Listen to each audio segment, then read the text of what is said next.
What's good? Rick in here with another video. Now, a couple weeks ago, I talked about whether or not it's worth going to UT Austin, and it turns out the YouTube algorithms really like that video. So, for the next few weeks, I'm going to go ahead and release an extra video on Tuesdays talking about stuff related to UT Austin. If you guys are new here and really love that kind of stuff, please go ahead and subscribe.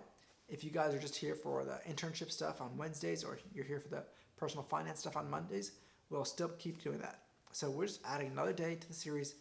Hopefully you guys enjoy this stuff and keep following along. Now on today's video, I want to talk about how I got to UT Austin without great grades.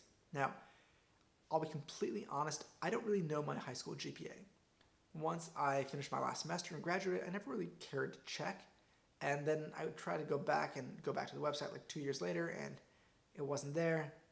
And I even went back to the school, and again, it was just too much trouble to find out what my high school GPA was.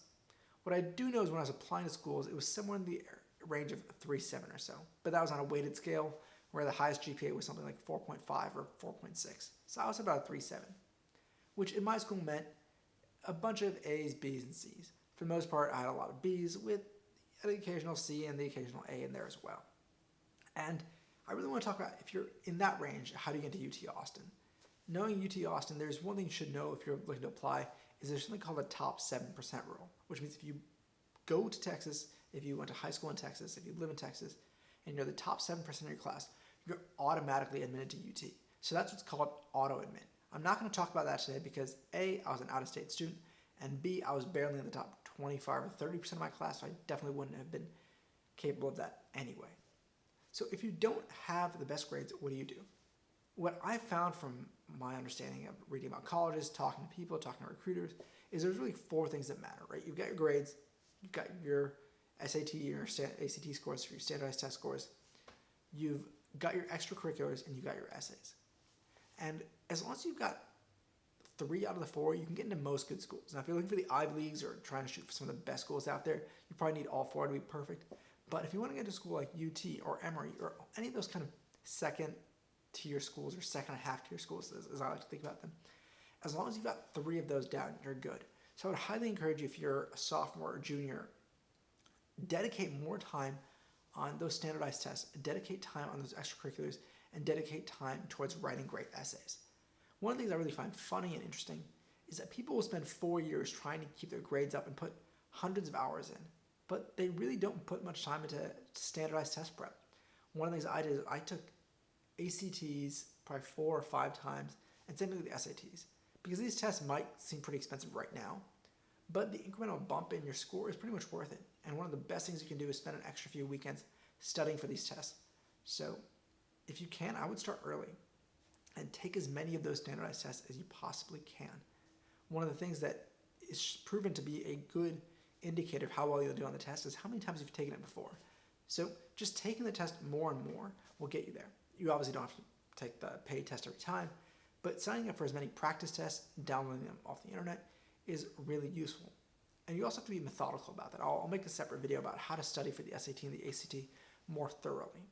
But really dedicate more time on that. Again, I find it crazy. People spend thousands and thousands of hours, I don't know if I'm doing the math right, but on high school classwork related stuff. You're spending 4 years on that stuff. And most people I know maybe studied for the ACT for a few weekends and just showed up and took it once, maybe twice. I would highly encourage you to take both tests and spend a lot of time studying for both of them. Really get an understanding of it, and then take them a few more times. Secondly, we want to talk about essays. Essays are something that, again, I was surprised by how many people really just waited till the last day to go out and work on their essays. These essays say a lot.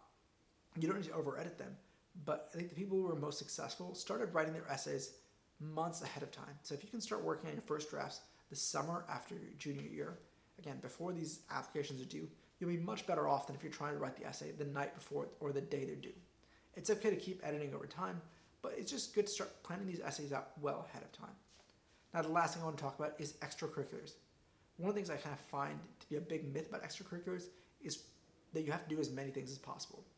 I think what I found with most of the people who have been successful in college applications are people who don't have 10 things on their resume or 10 different extracurriculars, but are really involved in 1, 2, or 3 different extracurriculars. People who are president of one organization or 2 organizations says a lot more than if you're a member of 12. And if you could be a state vice president, state president, that's going to be much more impactful than just being a member of, again, 10 different organizations. So that's just something to think about if you're trying to make up for not the best grades with standardized tests, essays, or extracurriculars. Again, those are things that can be fun, that you can spend a lot of time on, and instead of focusing all your efforts on grades, which are still important, you can kind of diversify your resume and your application by focusing on the other 3 things as well. So there you have it. I hope that video helped. If you guys have any questions about applying to colleges, about applying to UT Austin, please go ahead and reach out to me. I'm more than happy to help. If you guys enjoyed that video, please go ahead, like, comment, subscribe, and I'll see you guys next Tuesday with another little video about UT Austin.